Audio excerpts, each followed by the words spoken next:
पक्षी को कालिया देवर आ गए। आज गेम खेलते हैं। हाँ, बड़ा आनंद आएगा। हाँ, गाना यमुना के तट पर खेलेंगे।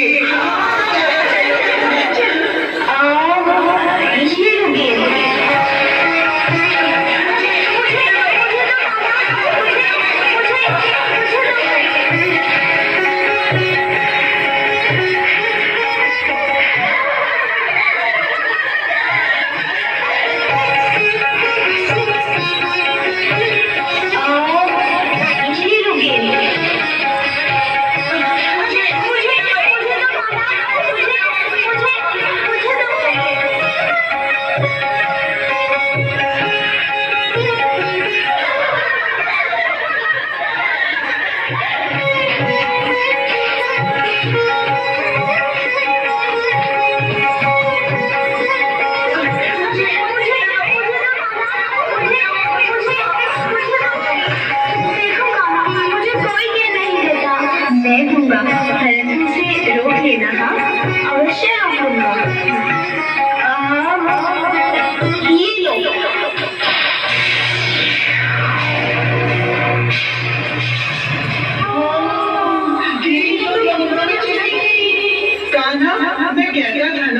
मनसुखा को गेंद मत दो, ये नहीं रोक सकता।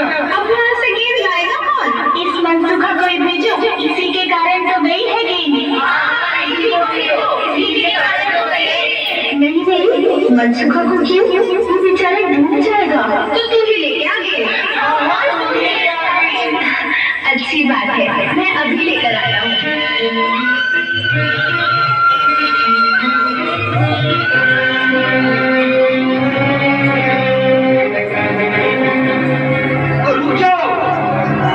छोटे मुखिया रुक जाओ। भगवान के लिए इस पेड़ से नीचे उतर आओ। अरे नीचे उतर आओ, नहीं तो नदी में गिर जाओगे। नदी में ही तो कूदने जा रहा हूँ काका। क्या कहा? नदी में कूदोगे? हमारी गेंद नदी में गिर गई है, उसे निकालने जा रहा हूँ। नहीं लल्ला, तुम नहीं जानते, तुम कुछ नहीं जानते। ये कालिया है, यहाँ भयंकर सर्पों का राजा कालिया नाग रहता है। ये तो आ ही नहीं रहा। मैं नंद बाबा को बुला के लाता हूँ। नंद बाबा! नहीं चाहिए मित्रों, हमारा सेनापति किसी नाव के भय से वापस आने वाला नहीं। देखते रहो मैं क्या करता हूँ।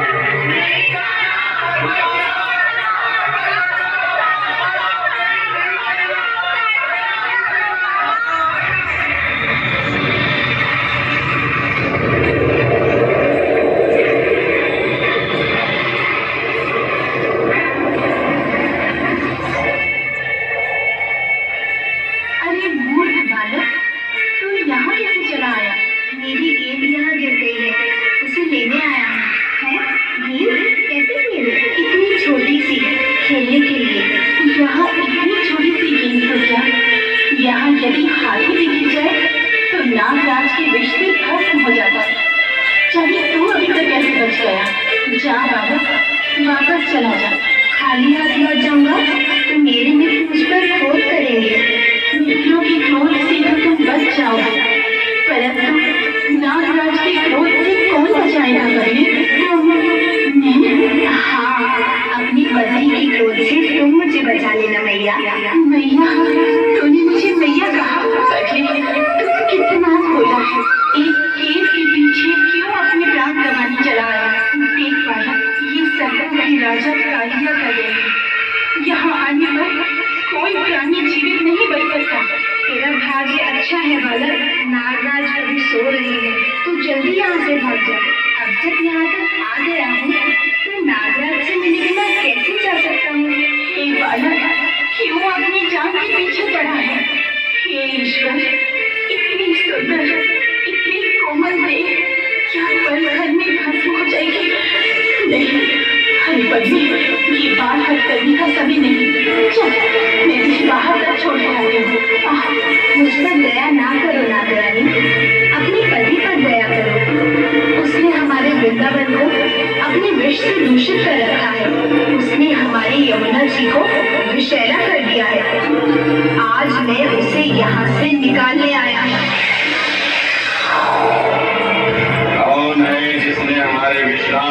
पानी डाला है? कौन है? इसे यहाँ जीवित किसने पहुंचाया? इसे कौन लाया यहाँ? हम नहीं जानते स्वामी, ये स्वयं ही यहाँ तक आ गया है। कोई अनजान वाला है, इसी भूल को क्षमा कर दे स्वामी। क्षमा करना हमारे स्वभाव के विरुद्ध है।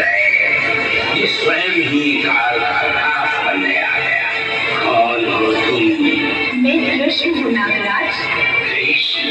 कौन कृष्ण?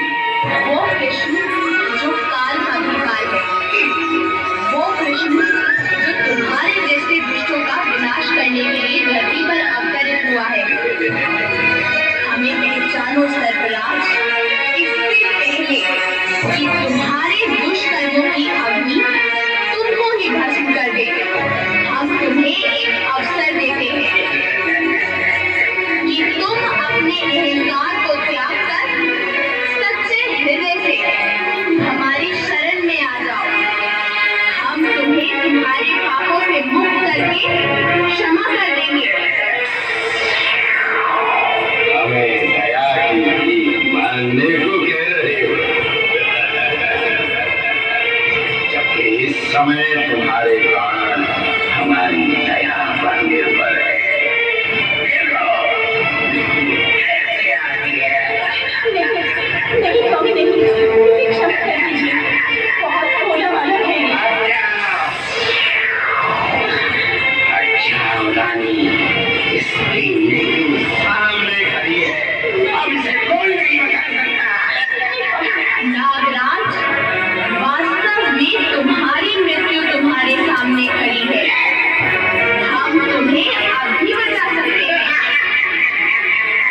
स्वामी क्षमा कर दीजिए। मूर्ख, तुम्हारी पत्नी सचमुच पतिव्रता स्त्री है। इसके हृदय में जो ममता का पवित्र स्रोत हमने देखा है, उसने अब तक तुम्हारे प्राणों की रक्षा की है। सच्चे हृदय से हमारी शरण में आ जाओ। हमारी करुणा का द्वार सदा खुला रहता है। बहुत हो गया। आपकी अंतिम घड़ी आ गई है। फिर आ नागराज, युद्ध कर।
नहीं अब नहीं उठा जाता।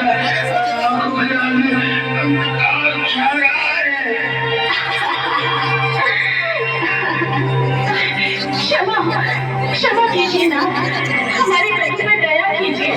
तुमने मुझे मैया कहा है, तो अपनी मैया को विधवा मत करो। स्वामी स्वामी उठिए, प्रभु की शरण में जाइए। ऋषि मुनि देवता कई जन्मों की तपस्या के बाद भी जिन चरणों के दर्शन नहीं कर पाते, उनके चरण आपके शीश पर है स्वामी। इन्हें नमस्कार कीजिए स्वामी।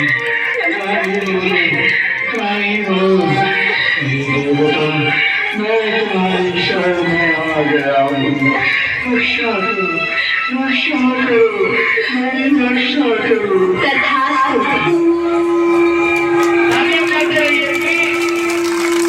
जाओ सर्पराज, मैं तुम्हें जीवन दान देता हूँ, परंतु एक शर्त पर कि तुम ये स्थान छोड़कर यमुना जी के रास्ते समुद्र के मध्य में स्थित रमण द्वीप पर चले जाओ, जो महासर्पों के रहने का एक महास्थान है। परंतु स्वामी, वहाँ मुझे आपका वाहन गरुड़ जीवित नहीं छोड़ेगा।